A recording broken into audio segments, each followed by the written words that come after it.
வணக்கம். திசைகளின் 5 மணி செய்திகள். வெள்ளத்தால் பாதிக்கப்பட்ட கிளந்தான், திரங்கானு மாநிலங்களுக்கு கூடுதலாக தலா 25 மில்லியன் ரிங்கிட் ஒதுக்கீடு. பிரதமர் அறிவிப்பு.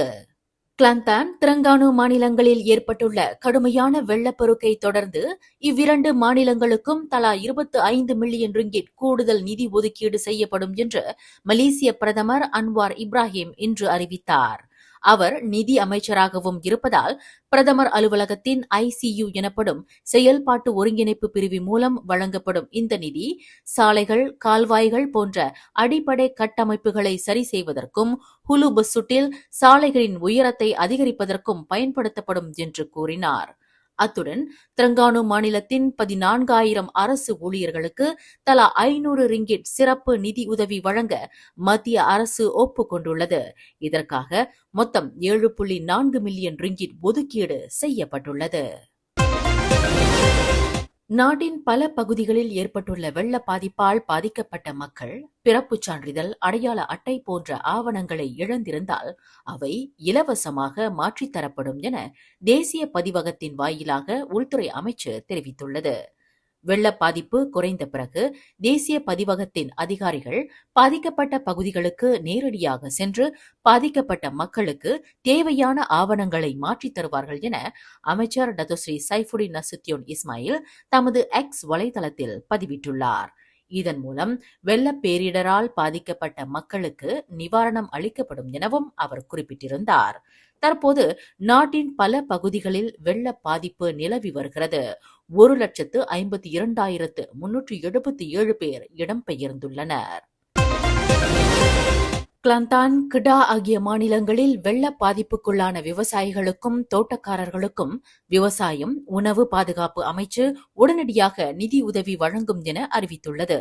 இதுகுறித்து தகவல் அளித்த அமைச்சர் டத்தோஸ்ரீ முகமது சபு கூறுகையில், இந்த நிதியுதவி அமைச்சின் தற்போதுள்ள ஒதுக்கீட்டின் கீழ் வழங்கப்படும் என்றும் கூடுதல் நிதிக்கு நிதி அமைச்சருடன் பேச்சுவார்த்தை நடத்தப்படும் என்றும் கூறினார்.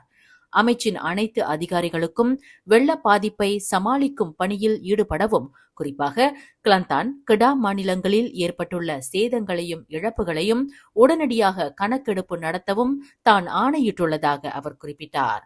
இருப்பினும் இதுவரை பாதிக்கப்பட்டவர்களின் எண்ணிக்கை குறித்த தெளிவான தகவல் தனக்கு கிடைக்கவில்லை என்றும் அவர் கூறினார். நேற்று கமுபு வேளாண் மேம்பாட்டு நிறுவனமான கடாவில் கடந்த சில நாட்களாக தாக்கிய வெள்ளத்தின் காரணமாக 26,000 ஹெக்டேர் நிலப்பயிர்கள் சேதமடைந்துள்ளதாக மதிப்பிடப்பட்டுள்ளது என்பது குறிப்பிடத்தக்கது. அரசாங்க ஊழியர்களின் சம்பள உயர்வுக்கு ஏற்ப பொருட்களின் விலையை கண்காணிக்க ஆப்ஸ்கசான் 3.0 என்ற புதிய நடவடிக்கையை இன்று முதல் தொடங்கியுள்ளது KPDN எனப்படும் உள்நாட்டு வணிகம், வாழ்க்கை செலவின அமைச்சு. இதுகுறித்து பேசிய அதன் அமைச்சர் டத்தோ அர்மிசான் மொமன் அலி கூறுகையில், இந்த நடவடிக்கையின் மூலம் பொருட்களின் விலை உயர்வையும் கள்ளச்சந்தை நடவடிக்கைகளையும் தடுக்க முடியும் என்று கூறினார். இதற்காக அக்டோபர் 1 முதல் பொருட்களின் விலை குறித்த தரவுகளை தமது தரப்பு சேகரித்து வருவதாகவும், இந்த தரவுகளை சம்பள உயர்வுக்கு முன்னும் பின்னும் உள்ள விலைகளை ஒப்பிட்டு பார்க்க பயன்படுத்துவதாகவும் அவர் தெரிவித்தார். மேலும் தொடர்புடைய அரசாங்க அமைப்புகளுடன் இணைந்து செயல்படுவதுடன் பொதுமக்களின் பங்களிப்பையும் வரவேற்பதாக கூறிய அவர், விலை, கட்டணம், பொருட்களின் விநியோகம் தொடர்பான புகார்களுக்கு 24 மணி நேரத்திற்குள் நடவடிக்கை எடுக்கப்படும் என்றும், புகார்களை தெரிவிக்க புலனம், இணையதளம், அழைப்பு மையம் போன்ற பல்வேறு வழிகள் உள்ளன என்றும் குறிப்பிட்டார். ஆப்ஸ்கசான் 3.0 நடவடிக்கையின் போது நாடு முழுவதும் 2,803 கடைகளில் சோதனை செய்யப்பட்டுள்ளதாகவும், விலை உயர்வு செய்த கடைகளுக்கு எச்சரிக்கை விடப்பட்டுள்ளதாகவும் அர்மிசான் தெரிவித்தார். நாட்டில் ஏற்பட்டுள்ள வெள்ள பாதிப்பை எதிர்கொள்ள தற்போதுள்ள அனைத்து வளங்களையும் பயன்படுத்தி மக்களுக்கு உதவ தயாராக உள்ளது என மலேசிய ஆயுதப்படை தெரிவித்துள்ளது.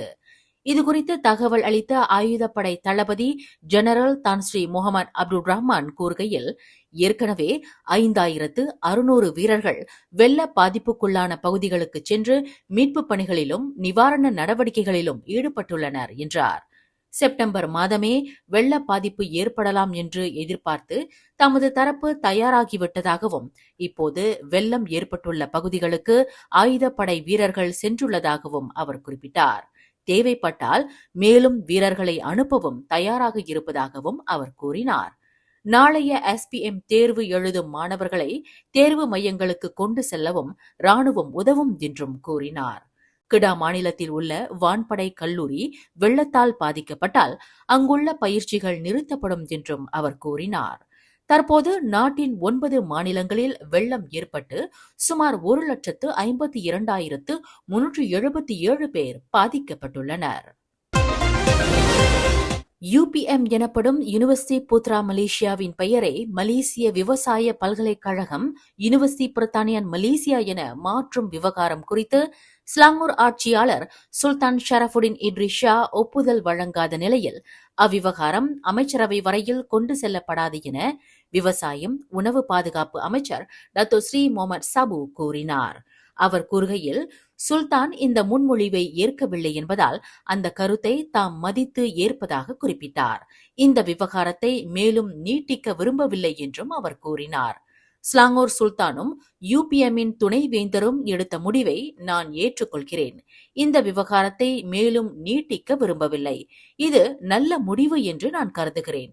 நாம் அனைவரும் இணைந்து பல்கலைக்கழகத்தின் மதிப்பை உயர்த்துவதில் கவனம் செலுத்த வேண்டும் என்று அவர் கூறினார்.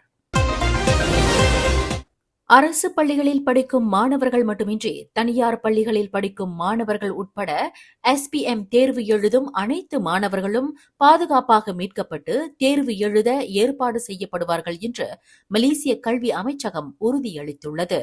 இதுகுறித்து தகவல் அளித்த கல்வி அமைச்சர் ஃபட்லினா சிடேக் கூறுகையில், கிளாந்தான் மாநில கல்வி திணைக்கள உதவியுடன் SPM தேர்வு எழுதும் மாணவர்களின் தரவுகள் ஏற்கனவே தயாரிக்கப்பட்டுவிட்டன எனவும் இது விரைவில் கையாளப்படும் என்றும் உறுதியளிப்பதாக அவர் கூறினார். மாணவர்களை இடம் மாற்றுவதற்கான பணி மாநில கல்வி திணைக்களத்தாருடனும் பாதுகாப்பு படையினருடனும் இணைந்து மேற்கொள்ளப்படுகிறது. வெள்ள பாதிப்புக்குள்ளான SPM மாணவர்கள் பள்ளி சீருடை அணிய வேண்டிய அவசியமில்லை என்றும் நாளை தொடங்கும் தேர்வுக்கு ஏற்றவாறு பொருத்தமான ஆடைகளை அணியலாம் என்றும் அவர் கூறினார். வெள்ள பாதிப்புக்குள்ளான மாணவர்களுக்கு தேவையான அனைத்து பொருட்களையும் மாநில கல்வி திணைக்களம் ஏற்பாடு செய்யும். அவர்கள் தங்க வைக்கப்படும் மாணவ விடுதியில் எழுதுபொருள், ஆடை, பிற பொருட்கள் அனைத்தும் வழங்கப்படும். இதன் மூலம் அவர்கள் விடுதியில் தங்கி படிக்கவும் மீள்பார்வை செய்யவும் வசதியாக இருக்கும் என்று ஃபட்லினா சிடேக் மேலும் கூறினார். கிளாந்தான், திரங்கானு மாநிலங்களை தொடர்ந்து தற்போது கிடா மாநிலமும் வெள்ளத்தால் பாதிக்கப்பட்டுள்ளது. கிடா மாநிலத்தில் வெள்ள பாதிப்புக்குள்ளான மக்களின் எண்ணிக்கை நேற்றிரவு 8,580 இருந்த நிலையில் இன்று முற்பகல் 9,129 உயர்ந்துள்ளது. இதற்கிடையில் பாலிங் மாவட்டத்திலும் வெள்ள பாதிப்பு ஏற்பட்டுள்ளதால் மக்கள் தற்காலிக துயர் துடைப்பு மையங்களுக்கு மாற்றப்பட்டுள்ளனர். இதன் மூலம் கிடாவின் 7 மாவட்டங்கள் வெள்ளத்தால் பாதிக்கப்பட்டுள்ளன என கிடா மாநில பேரிடர் மேலாண்மை குழு குறிப்பிட்டுள்ளது. கொத்தஸ்தாரில் 13 தற்காலிக துயர் துடைப்பு மையங்களில் 3,301 பேர் தங்க வைக்கப்பட்டுள்ளனர். இதைத் தொடர்ந்து கூபாங் பாசுவில் 16 தற்காலிக துயர் துடைப்பு மையங்களில் 2,824 பேரும், சிக் மாவட்டத்தில் 8 தற்காலிக துயர் துடைப்பு மையங்களில் 1,120 பேரும், படாங் தராப்பில் 9 தற்காலிக துயர் துடைப்பு மையங்களில் 1,050 பேரும் தங்க வைக்கப்பட்டுள்ளனர். அதேபோல் பொக்கோக் சினாவில் 4 தற்காலிக துயர் துடைப்பு மையங்களில் 614 பேரும், கொலமுடாவில் 2 தற்காலிக துயர் துடைப்பு மையங்களில் 182 பேரும், பாலிங்கில் 1 தற்காலிக துயர் துடைப்பு மையத்தில் 33 பேரும் தங்க வைக்கப்பட்டுள்ளனர். பாலிங் மாவட்டத்தின் தவார் வட்டாரத்தில் இருந்து மக்கள் இன்று கொலாக்கட்டிலில் உள்ள ஒரு பள்ளியில் அமைந்துள்ள தற்காலிக துயர் துடைப்பு மையத்திற்கு மாற்றப்பட்டுள்ளனர். மேலும் செய்திகளை தெரிந்து கொள்ள கீழே இருக்கும் பெல் பட்டனை அழுத்துங்கள். உங்கள் மகிழ்ச்சியை வெளிப்படுத்த லைக் மற்றும் ஷேர் செய்யுங்கள். தொடர்ந்து திசைகளோடு இணைந்திருக்க சப்ஸ்கிரைப் செய்யுங்கள்.